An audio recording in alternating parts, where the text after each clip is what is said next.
कुछ कर्म त्वरित फल दे देते हैं, तो कुछ कर्मों का फल कई जन्मों के बाद मिलता है। हम अक्सर सुनते हैं कि फला व्यक्ति के पाप कर्म का उदय है, तो फला व्यक्ति के पुण्य कर्म का उदय है।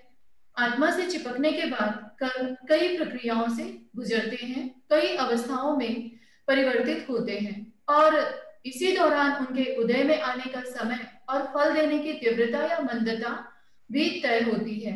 कर्मों के आत्मा से चिपकने से लेकर उन्हें भोगने तक की पूरी प्रक्रिया को विस्तार से समझाने के लिए मेरा करबद्ध विनम्र निवेदन समने श्री जयंत प्रज्ञा जी से।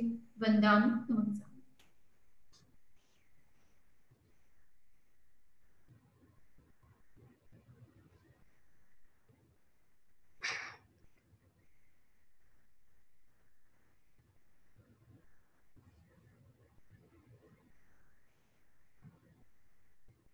महाप्राण ज्योतिपुंज पूज्य गुरुदेव के चरणों में वंदन। उपस्थित भाइयों और बहनों, जैसे हमारी चर्चा चल रही थी उस दौरान ये प्रश्न आया था कि 8 कर्मों को क्षीण करने के जो मंत्र है, उसकी जो विधि है, हमें पूरी मिल जाए तो अच्छा रहेगा। तो ये विधि मैंने पूरी आज लिखी है, आप इसको देख सकते हैं और उसके बाद भी आप YouTube के माध्यम से प्राप्त कर सकते हैं।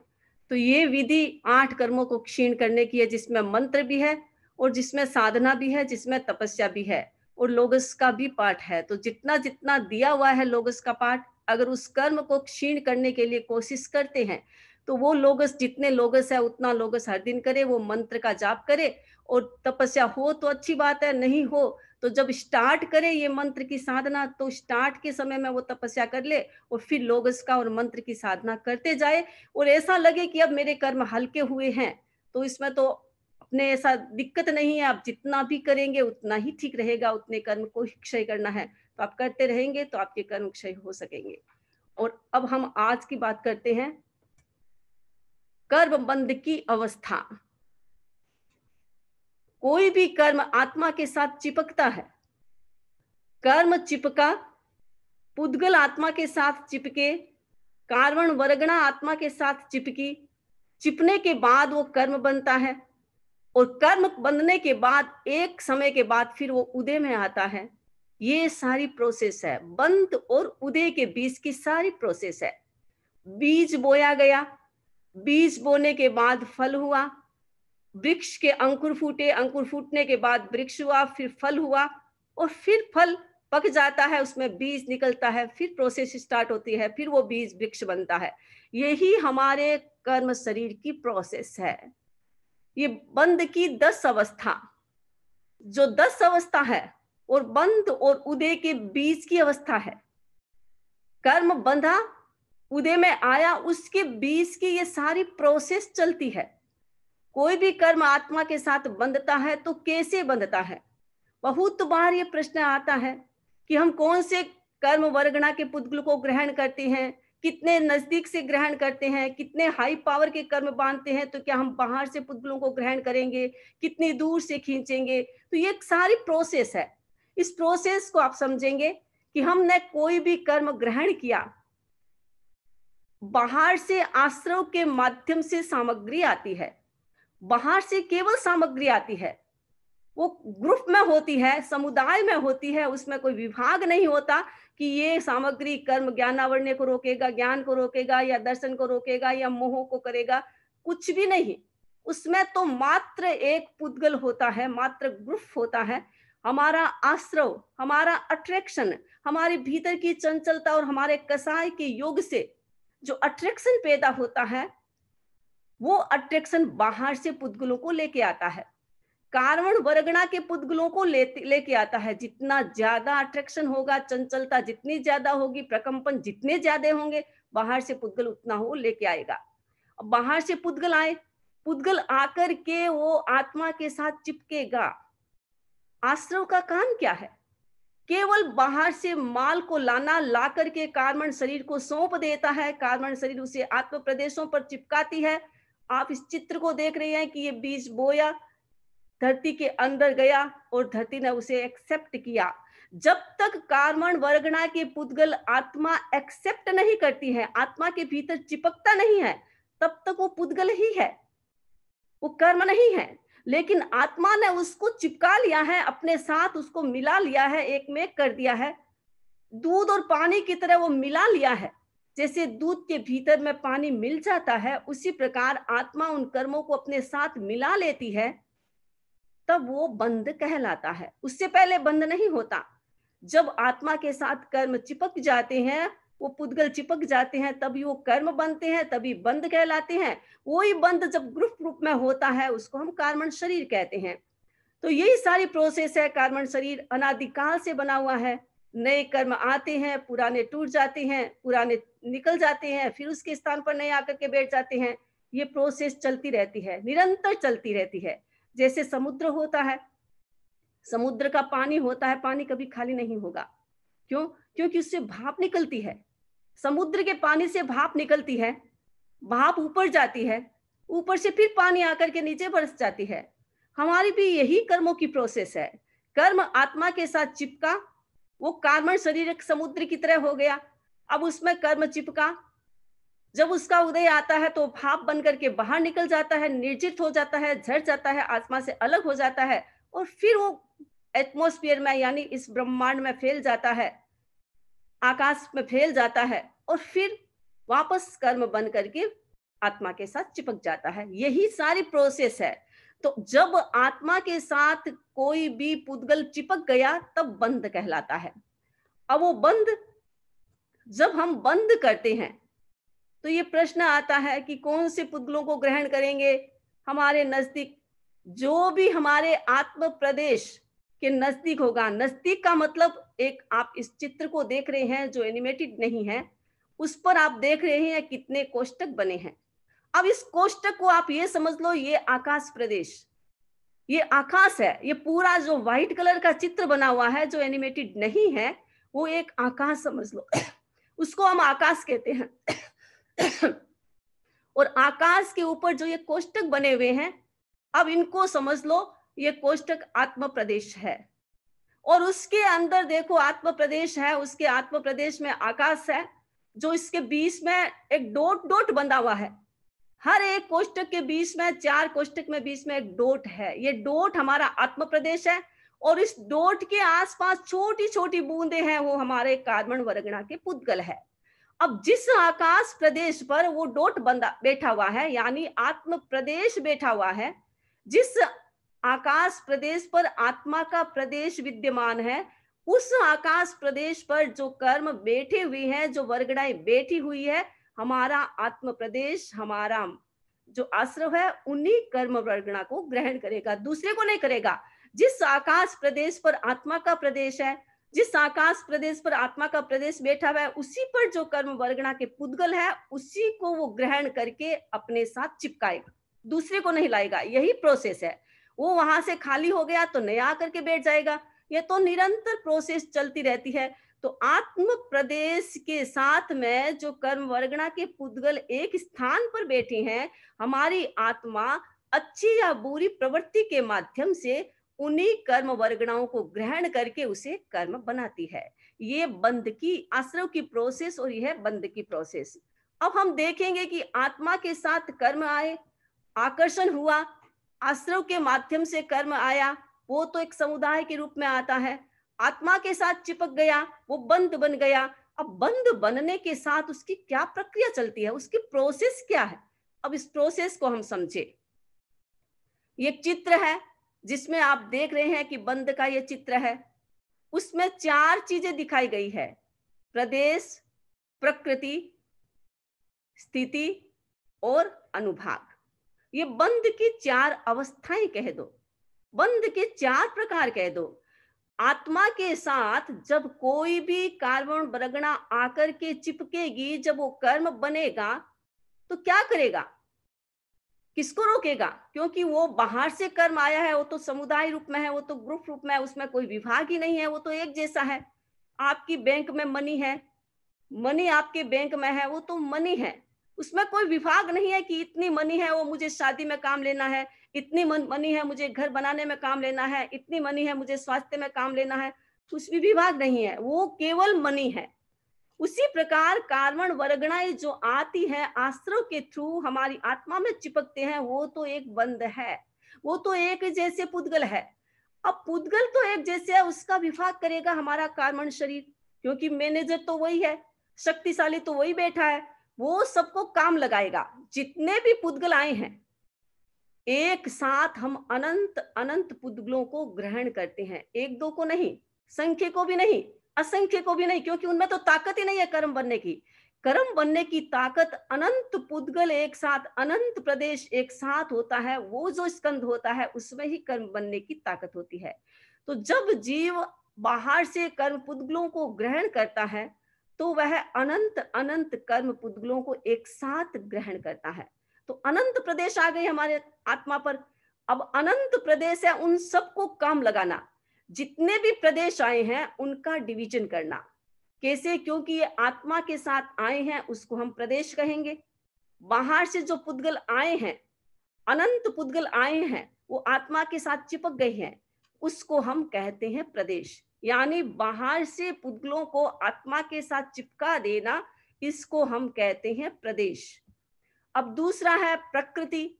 जब आत्मा के साथ इतने सारे पुद्गल आकर के चिपक गए हैं, वो बंध बन गए हैं, वो कर्म बन गए हैं, तो अब उसको काम भी तो सौंपेगा।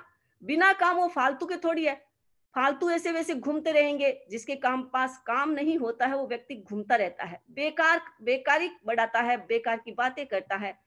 तो हमारा कार्बन शरीर बड़ा शक्तिशाली है, उसका मैनेजमेंट इतना स्ट्रोंग है कि दुनिया का कोई भी व्यक्ति ऐसे मैनेजमेंट नहीं कर सकता, वो बड़ा अच्छा करता है। तो जितने भी पुद्गल आए हैं उनको वो डिवाइड करेगा कि अब ये पुद्गल है, उसको मुझे नेचर बनाना है। अब नेचर कैसे बनेगा? मेरी कौन सी क्रिया के माध्यम से मैंने उन पुद्गलों को ग्रहण किया है। मान लीजिए मैंने किसी की अवहेलना की है, मैंने किसी को गलत साबित किया है, या मैंने किसी की हिंसा की है, या मैंने किसी को गलत बताया है, किसी की असाधना की है, किसी के बारे में अनसंट बोला है, तो ये अलग अलग मेरे विचारों के माध्यम से प्रदेश आते हैं। तो मेरे प्रदेश आए हैं, उसमें मेरे विचार कैसे थे उस समय? जिस समय ये प्रदेश आए उस समय जो मेरा विचार है, मान लीजिए मैंने किसी की असाधना की है, ज्ञान की असाधना की है, तो ज्ञानावर्ण कर्म जो कर्म आया है वो ज्ञानावर्ण कर्म के रूप में बंधेगा। तो ज्ञानावर्ण कर्म के प्रदेश में जाएगा। जो भी प्रकृति बनेगी, जो भी प्रदेश, अनंत प्रदेश हमने ग्रहण किए हैं, उनको हमारा कार्बन शरीर 8 भागों में डिवाइड करेगा। जो आत्मा के 8 गुण हैं, उन 8 गुणों को रोकेगा। और मैंने एक बार आगे कहा था कि हमारे असंख्य प्रदेश है, हर एक प्रदेश में ये 8 गुण हैं, 8 गुण विद्यमान है। 8 गुण के अलग अलग रूम बने हुए हैं। अब हर प्रदेश में ये रूम बने हुए हैं, तो आत्मा के साथ जो कर्म आए हैं उसको हर प्रदेश तक भेजेगा। एक भी प्रदेश ऐसा नहीं है जिसमें वो कर्म नहीं जाएगा। एक समय हम अनंत प्रदेशों को ग्रहण करते हैं, आत्मा के असंख्य प्रदेशों में वो डिवाइड हो जाते हैं। अब उसका नेचर भी डिवाइड होता है 8 भागों में। 8 हमारे जो कर्म है उसके रूप में डिवाइड हो जाता है। ये ज्ञान को रोकेगा, ये दर्शन को रोकेगा, ये मोह को बढ़ाएगा, ये हमारे शरीर को विकृत करेगा, नाम कर्म का उदय लेके आएगा, ये गोत्र कर्म से रिलेटेड है। इस प्रकार 8 कर्मों में वो पुद्गल डिवाइड हो जाएंगे। अब डिवाइड की मात्रा समान नहीं होगी। मेरा आचरण क्या है, मेरा व्यवहार क्या है, मेरा जो भी है, मेरा इमोशंस कैसा था जिस समय मैंने कर्म ग्रहण किए। अब मैंने ज्ञानावरणीय कर्म के रूप में वो कर्म ग्रहण किए, तो मेरे ज्ञानावरणीय के ज्ञान को रोकने वाले पुद्गलों के रूप में वो ज्यादा आएंगे और बाकी के थोड़े थोड़े जाएंगे। तो सबसे ज्यादा उस समय ज्ञानावर्ण, ज्ञान को रोकने वाले पुद्गलों के रूप में उसका नेचर ज्यादा बनेगा। यानी हमारा जो ज्ञान का रूम है उसको ज्यादा कवर करेगा। और उसके बाद दूसरा वेदनीय कर्म में जाएगा, क्योंकि जितनी भी हम प्रवृत्ति करते हैं, जितने भी हम कर्म ग्रहण करते हैं, उन कर्म को भोगने के लिए मात्र एक वेदनीय कर्म होता है। हम वेदनीय कर्म के थ्रू ही सारे कर्म भोगते हैं। इसीलिए उस वेदनीय कर्म के रूम में भी बहुत ज्यादा पुद्गल जाएंगे, क्योंकि भोगना तो उसे ही है, तो उसे पुद्गल होंगे तो भोगेगा, बिना पुद्गल क्या भोगेगा। तो ज्ञानावर्ण्य कर्म के रूम में जाएगा ज्यादा पुद्गल, उसके बाद वेदनीय में जाएगा, फिर उसका डिवीजन हो जाएगा, फिर मोहनीय में जाएगा, क्योंकि सारे कर्मों के पीछे मोहनीय का हाथ रहता है, तो मोहनीय में जाएगा। फिर मोहनीय के बाद हमारे जो कर्म है, जो अघाती घाती कर्म है, दशनावर्णीय और ये अंतराय, इनके भीतर में जाएगा, फिर नाम और गोत्र में जाएगा, और अंतिम में थोड़े से पुद्गल हमारे आयुष्य में जाएगा। इस प्रकार इसका डिवीजन होता है। जब मैंने क्रूरता के साथ कर्म बंधा है तो मेरा कर्म ज्यादा मोहनीय में जाएगा, वेदनीय में जाएगा, फिर ये तीन जो घाती कर्म है उनमें डिवीजन होगा, और उसके बाद नाम कर्म, गोत्र कर्म, और उसके बाद आयुष्य। ऐसी प्रोसेस चलती है कर्म प्रदेशों की। तो ये है नेचर। जो भी कर्म आत्मा के साथ चिपका है उसका नेचर डिसाइड होगा ही होगा, बिना नेचर वो कर्म नहीं रह सकेगा। तो हर एक पुद्गल का नेचर डिसाइड होगा कि ये पुद्गल किस कर्म में जाएगा और किस कर्म को रोकेगा। अब उसके बाद है स्थिति। जब प्रकृति बन गई, नेचर बन गई, तो अब उसकी स्थिति बनेगी कि ये कर्म जो आत्मा के साथ आज चिपका है वो वापस उदय में कब आएगा, कितने काल तक आत्मा के साथ चिपका रहेगा। तो जितने काल तक आत्मा के साथ चिपका रहता है उसको हम स्थिति कहते हैं, ड्यूरेशन कहते हैं। यानी आज चिपका है, हो सकता है 12 वर्ष के बाद उदय में आए, हो सकता है 12 जन्म के बाद उदय में आए, तो वो उसका ड्यूरेशन, स्थिति सारा उस कर्म में डिसाइड होती है। जो भी आत्म प्रदेश चिपके हैं, किस इमोशन से चिपके हैं, अगर मेरा इमोशन बहुत हाई पावर का है, तीव्र है, तो मेरी स्थिति भी तीव्र बन जाएगी, लंबी बन जाएगी। और हल्के फुल्के रूप में चिपके हैं तो स्थिति डाउन हो जाएगी, थोड़ी हो जाएगी। तो ये है, कोई भी आत्म प्रदेश आत्मा के साथ चिपकेगा, चिपकने के बाद उसका नेचर डिसाइड होगा, नेचर के साथ ये स्थिति डिसाइड होगी। ये स्थिति कसाई के आधार पर डिसाइड होती है कि हमारे परिणाम, हमारे भाव, हमारे इमोशन कितने हाई पावर के हैं, उसके आधार पर ये हमारी स्थिति बन जाएगी कि इतना काल पीरियड तक ये कर्म आत्मा के साथ चिपका हुआ रहेगा, उससे पहले ये कर्म बाहर नहीं आएगा, यानी उदय में नहीं आएगा। अब है चौथा, अनुभाग। अनुभाग का मतलब होता है इंटेंशन, फल, तीव्र या मंद, उसका रस। जो भी कर्म आत्मा के साथ चिपके हैं, अब उसका रस कैसा बनेगा, वो जब उदय में आएंगे तो फल कैसा देगा। देखते हैं ना, कोई व्यक्ति का सिर दर्द होता है तो आराम से, वो थोड़ा ही होता है, वो उसमें काम कर लेता है। कोई व्यक्ति का सिर दर्द होता है तो कितना भयंकर होता है। कोई व्यक्ति की बीमारी होती है तो हल्की फुल्की होती है, कितनी किसी के भयंकर बीमारी होती है। तो इसका कारण क्या है? इसका कारण यही रस है, यही अनुभाग है। यानी जो कर्म आत्मा के साथ चिपका है उसका नेचर डिसाइड हो गया। नेचर डिसाइड होने के बाद वो ड्यूरेशन, स्थिति डिसाइड हो गई। स्थिति डिसाइड होने के बाद अब ये कर्म उदय में आएगा तो कैसा फल देगा। ज्ञानावर्ण्य कर्म के रूप में कर्म को बांधा है, तो अब उसकी स्थिति डिसाइड हो गई कि इतने वर्षों के बाद उदय में आएगा। अब उदय में आएगा तो कैसा उदय में आएगा, हो सकता है वो व्यक्ति एकदम पागल की तरह हो जाए, वो हो सकता है उस व्यक्ति की मेमोरी खत्म हो जाए, हो सकता है अगर हल्का फुल्का आए तो मुझे आज नहीं याद आ रहा है, लेकिन बार बार कोशिश करूंगा तो याद आ जाएगा। ऐसी स्थिति में वो कर्म की रस की प्रक्रिया है, यानी अनुभाग की प्रक्रिया है। तो ये बंध की प्रक्रिया है। जब कोई भी कर्म आत्मा के साथ चिपकता है तो चिपकने की यह प्रोसेस है, केवल चिपकता ही नहीं है, उसके साथ उसका नेचर डिसाइड होता है, उसके साथ उसका काल डिसाइड होता है, कितने समय के बाद ये उदय में आएगा, उसके साथ उसका रस डिसाइड होता है कि आएगा तो कैसा फल देगा, तीव्र फल देगा या मंद फल देगा। ये सारी स्थिति होती है। अब स्थिति कितनी डिसाइड, जो कर्मों की स्थिति है उसके बारे में भी आप जानकारी करें कि कर्मों की स्थिति कैसी होती है।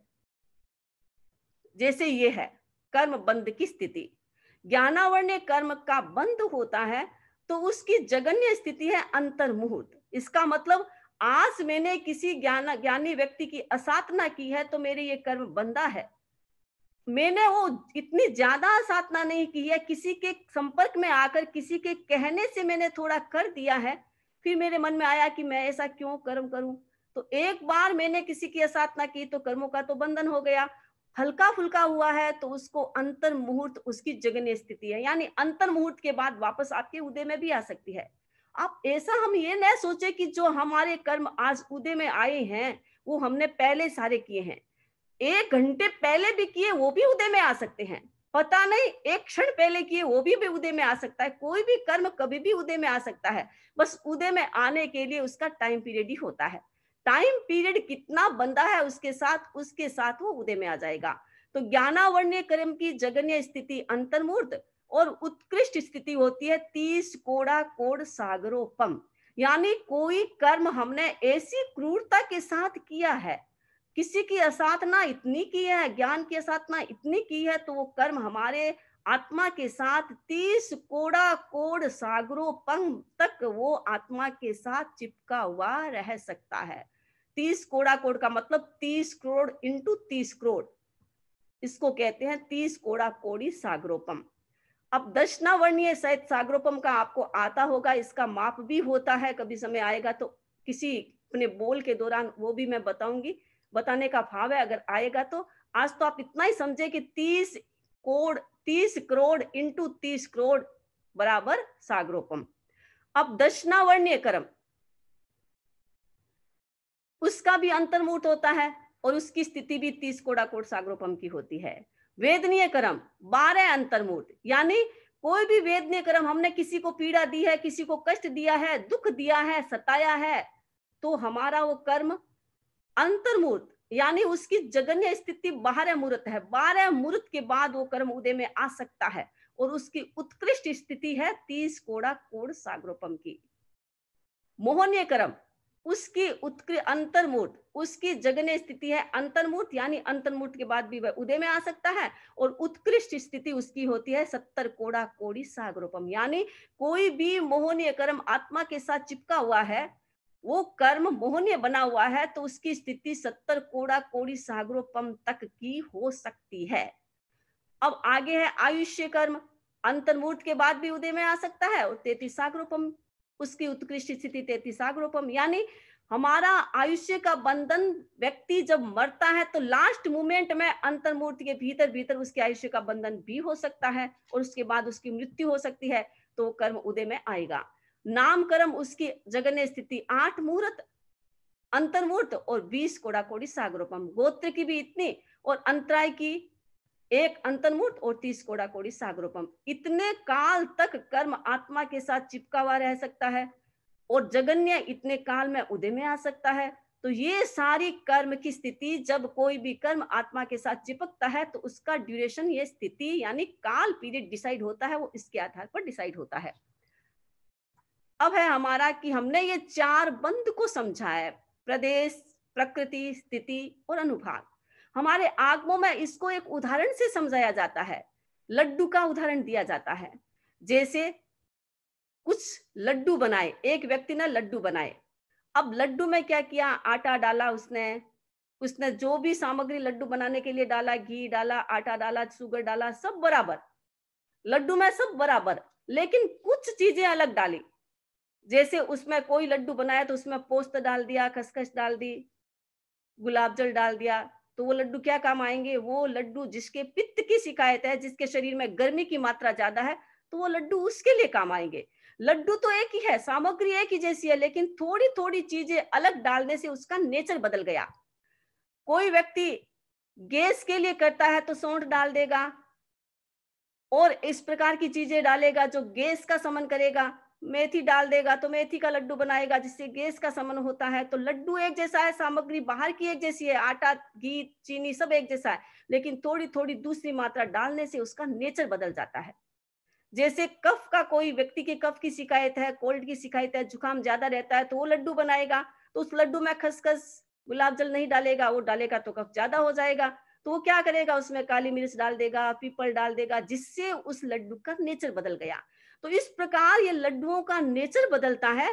हम जो बाहर से सामग्री थोड़ी अलग अलग डालते हैं जिससे नेचर बदल जाता है, उसी प्रकार हमने कार्बन वर्गणा के पुद्गलों को ग्रहण किया। वो प्रदेश तो एक ही जैसे हैं, लेकिन हमारे इमोशंस क्या थे, उसके आधार पर उस कर्मों के नेचर बदल जाते हैं। अब दूसरा है स्थिति। आपने लड्डू बनाया, अब उसमें घी ज्यादा डाला, पानी की मात्रा बिल्कुल नहीं, एकदम अच्छा लड्डू किया, तो आपको पता है कि ये लड्डू 1 महीने तक चलेगा, 2 महीने चलेगा। कुछ लड्डू ऐसे होते हैं जो 1 दिन में ही खत्म करने होते हैं, नहीं तो उसमें फफूंदी आ जाती है, फूलन आ जाती है, वो लड्डू खराब हो जाता है, उसमें गंदगी, बदबू आने लग जाती है। तो इसका ड्यूरेशन होता है। सामग्री क्या डालते हो आप, उसके आधार पर वो लड्डू टिकता है। कोई एक दिन टिकेगा, कोई 1 महीना भी चल सकता है, वो खराब नहीं होता है। वो है आपने उसमें घी की मात्रा या जो ही चिकनाई की मात्रा कितनी कैसे डाली, जिसके आधार पर वो लड्डू टिकता है। उसी प्रकार कसाय की मात्रा कितनी तेज है, उसके आधार पर वो कर्म का ड्यूरेशन होता है कि ये कषाय हल्का फुल्का है तो कर्म जल्दी उदय में आ जाएगा, और कषाय बहुत तीव्र है तो उसका ड्यूरेशन, उनकी स्थिति, उनकी काल मर्यादाएं लंबी हो जाएगी। और तीसरा है कि लड्डू आपने बनाया, किसी में चीनी ज्यादा डाल दी, किसी में चीनी डाला नहीं डाली। मेथी के लड्डू बनाते हैं तो कोई कड़वा होता है, जैसे मारवाड़ में बनाते हैं तो कड़वा लड्डू बनता है, राजस्थान में थली में बनाते हैं तो लड्डू मीठा होता है, उसमें कड़वाहट नहीं होती है। तो ये लड्डू जो बने, अब उसमें अलग अलग स्वाद है, अलग अलग रस है, कोई कड़वा हो गया और कोई ज्यादा मीठा हो गया। वो रस पर डिपेंड करता है कि आपने उसमें रस कितना डाला, मधुरता कितनी डाली, चीनी कितनी डाली या खारी वस्तु कितनी डाली, जिसके आधार पर उसका रस डिसाइड होता है। उसी प्रकार जो कर्म आत्मा के साथ चिपका है, वो कर्म कसाय कितनी तेज है। अगर कसाय तेज है तो वो लड्डू बहुत ज्यादा खारा हो जाएगा, और कसाई कम है तो लड्डू मीठा हो जाएगा। वो उसके आधार पर, यानी उसका अनुभाग कैसा तीव्र फल देगा या कैसा मंद फल देगा, ये उस लड्डू के क्वालिटी से, गुण से, खारेपन और मीठेपन से डिसाइड होता है। और चौथा है प्रदेश। प्रदेश यानी तो आपने लड्डू बनाए, अब लड्डू बनाए तो कोई बहुत बड़ा बनाया, कोई बहुत छोटा बनाया, उसमें प्रदेश कितने हैं। बूंदी के लड्डू बनाए, मान लीजिए 4 प्रकार के लड्डू आपने बनाए हैं, एक ही जितने लड्डू बनाए हैं, एक ही शेप के लड्डू बनाए हैं। एक लड्डू आपने बूंदी का बनाया है तो बूंदी की मात्रा, लड्डू तो उतना ही है लेकिन बूंदी की मात्रा कम होगी, क्योंकि बूंदी बड़ी है तो लड्डू, उसमें एक लड्डू में बूंदी कम चाहिए, तो लड्डू तो उतना ही है लेकिन बूंदी की मात्रा कम, यानी प्रदेश कम हो गए। दूसरा लड्डू आपने तिल का बना दिया, तो तिल बूंदी से छोटा होता है तो लड्डू तो इतना ही बनाया लेकिन तिल की मात्रा ज्यादा हो गई, प्रदेश ज्यादा हो गया। तीसरा लड्डू आपने खसखस का बनाया, अब खसखस का बनाया तो लड्डू तो उतना ही है, मात्रा इतना ही है, लेकिन उसके अंदर खसखस कम, ज्यादा और ज्यादा हो गई, तो खसखस का लड्डू और ज्यादा, उसमें प्रदेश ज्यादा हो गया। तीसरा लड्डू आपने ऐसा बनाया है जिससे आटे का लड्डू बनाया है, तो आटे का लड्डू भी उतना ही बनाया लेकिन आटे की मात्रा बहुत ज्यादा, खसखस से ज्यादा हो गई, तो प्रदेश की संख्या ज्यादा हो गई। तो इस प्रकार कोई भी हम कर्म आत्मा के साथ करते हैं, हमारी आत्मा के साथ कर्म बनता है, तो उसमें प्रदेश आते हैं। ये प्रदेश बाहर से आते हैं, ये प्रदेश हमारे योग से आते हैं, चंचलता से आते हैं। जितनी ज्यादा प्रकंपन होगा उतने ज्यादा प्रदेश आएंगे। तो बाहर से प्रदेश आए, अब प्रदेश तो उतने आएंगे, लड्डू तो उतना ही है, कर्म तो उतना ही है, अनंत प्रदेश ही आएंगे। अनंत प्रदेश के साथ और ज्यादा लड्डू अगर बड़ा बनाना है तो ज्यादा प्रदेश आ गए, कषाय उतनी है, इंटेंशन इतना ही है, हमारी स्थिति या ड्यूरेशन उसके आधार पर बनेगा, लेकिन प्रकंपन के आधार पर बाहर से पुद्गलों को ज्यादा ग्रहण करके लेके आएंगे तो प्रदेश ज्यादा हो गया, और ज्यादा कम लेके आएंगे तो प्रदेश कम हो गया। तो ये 4 स्थिति है कर्म बंध की। तो इसमें 2 तो है जो प्रदेश और प्रकृति है, वो तो हमारे योग से संबंधित है। बाहर से प्रकंपन के थ्रू कर्म आए हैं वो प्रदेश है, और उसका नेचर बनेगा वो प्रकृति है। अब फल देने वाला तो, अनुभव कराने वाला तो हमारा स्थिति और अनुभाग है। ये 2 ही खतरनाक है। इसको ड्यूरेशन तेज कर दिया तो स्थिति तेज हो गई, अनुभाग रस ज्यादा डाल दिया तो हमारा तीव्र फल देने वाला ये कर्म बन जाएगा। तो ये हमारे आगमों में इस बंध को समझाने का एक ये उदाहरण आता है, जिसके आधार पर हम अपने कर्म बंधन को समझ सकते हैं कि कर्मों के साथ, आत्मा के साथ जो कर्म बना है, बंधा है, वो कर्म किस रूप में आगे प्रक्रिया करेगा, किस रूप में उदय में आएगा, वो सारा एक बंध की प्रोसेस है। तो मैंने आज बंध के बारे में बताया, बंध की 10 अवस्था है, क्योंकि बंध से हमें अब कर्म को उदय में लाना है। अभी तो कर्म बंधा है, उदय में लाएंगे, उससे बीच में क्या क्या प्रोसेस होती है, उस प्रोसेस की चर्चा भी हम समय आने पर करेंगे। आज मैं अपनी बात को यहीं संपन्न करती हूँ। इसके बारे में आपको कोई क्वेश्चन है तो आप पूछ सकते हैं। बहुत बहुत कृतज्ञता वंदनामि आपके प्रति, बहुत ही एकदम एक्सप्लेन आपने सारी चीजें, जैसे लगता है कि सामने दिख रहा है कि ऐसे ऐसे होता है। हाँ, संतोष जी जैन, उनके बाद कांता जी रायसोनी। संतोष जी जैन,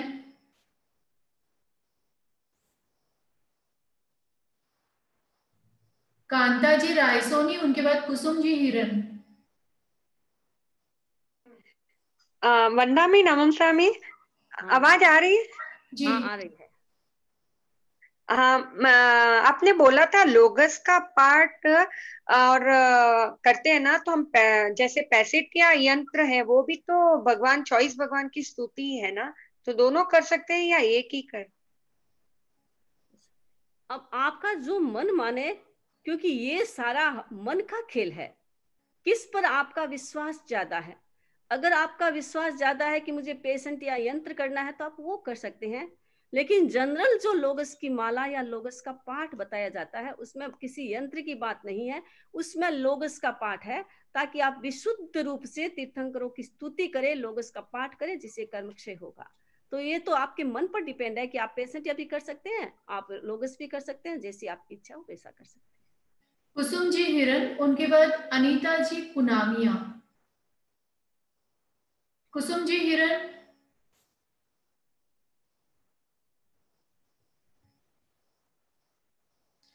अनीता जी पुनामिया, उनके बाद डॉक्टर एच.एम. डूंगरवाल।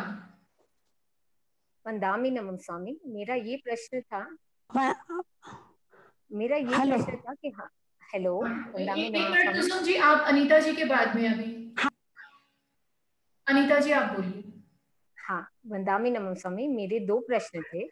एक तो प्रश्न ये था पहला कि जब हम कर्म बांधते हैं और वो कई सालों बाद उदय में आता है या कई जन्मों बाद उदय में आता है, तो कहते हैं कि वो सूद समेत आता है। तो क्या ये सही है कि जो आज किया वो जितना लेट उदय में आता है उतना तीव्र होता है?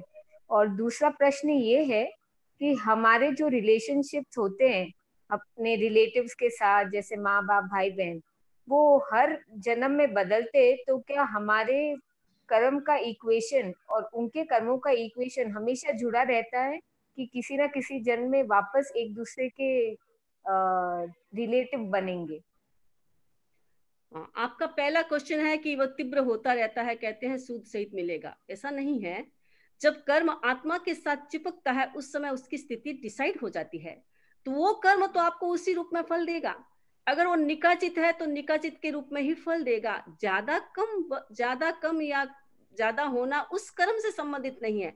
हाँ, उस कर्म के थ्रू हम दूसरे कर्मों को और कलेक्ट कर सकते हैं, उसको बांध सकते हैं, तो उसकी अलग ड्यूरेशन हो सकती है, स्थिति हो सकती है, लेकिन उस कर्म की कोई स्थिति बढ़ने वाली या घटने वाली नहीं है। जिस समय बन गया वो बना। अब वो इसमें उद्वर्तना अपवर्तना जो भी होती है वो ऐसे उस कर्म की नहीं, अब उस कर्म में हम बढ़ा सकते हैं, क्योंकि उस कर्म को जो बंधा हुआ है, जिसकी स्थिति ड्यूरेशन स्थिति डिसाइड हो गई है, वो कर्म उसी रूप में उदय में आएगा, लेकिन उसके सपोर्टिव और कर्म आ सकते हैं, कर्म पुद्गल आ सकते हैं।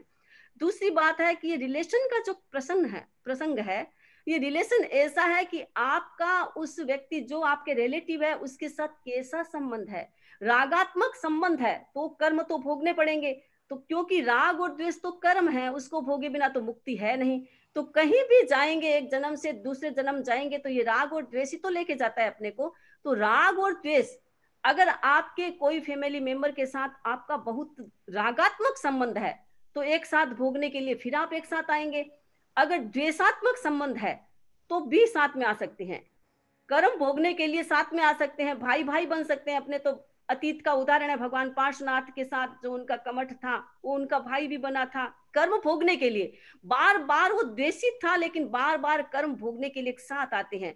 तो क्योंकि जब हमारा किसी के साथ नेगेटिविटी चलती है, द्वेष भाव चलता है, तो कर्म तो बन ही रहा है, तो उसको भोगने के लिए फिर मुझे वही व्यक्ति चाहिए, क्योंकि वो होगा तभी तो मैं कर्म भोगूंगी उसके साथ। तो उस कारण से ये राग और द्वेष, जितना जितना हमारा किसी के साथ अटैचमेंट ज्यादा है, किसी के साथ हमारी द्वेष की भावना ज्यादा है, तो उसके आधार पर हमारा आगे का संबंध बनता है, जिससे हम कर्म भोगने में हमें सुविधा होती है। तो कर्म भोगने के लिए फिर साथ में या दूर जो भी है वो हमारा रिलेशन बनता है। कुसुम जी हिरन, उनके बाद डॉक्टर एच.एम. डूंगरवाल। वंदा में नमन स्वामी, हाँ, आज आपने जो बंध के 4 प्रकार एग्जाम्पल के द्वारा समझाए वो इतने अच्छे से दिमाग में घुस गए, जो इतने सालों से मेरे समझ में नहीं आ रहे थे। अभी वंदा में मेरे 3 क्वेश्चन है। पहले वाले बोल में से है, जैसे वर्गणा के 8 प्रकार है, तो उसमें से 3 वर्गणा, मनोवर्गणा, वचन वर्गणा और कर्मण वर्गणा, ये तीनों चतुर्स्पर्शी होते हैं। पर श्वासोच्छ्वास वर्गणा जो हुई वो चतुर्स्पर्शी या अठस्पर्शी, क्योंकि किसी बुक में चतुर्स्पर्शी बताया हुआ है तो किसी बुक में अठस्पर्शी बताया हुआ है। फिर मेरा दूसरा क्वेश्चन है, जो श्रुत ज्ञान के बारे में आपने बताया था, संगी श्रुत, वो संगी श्रुत सिर्फ संगी मनुष्य को ही होता है या देवता या नारकी को भी संगी श्रुत होता है?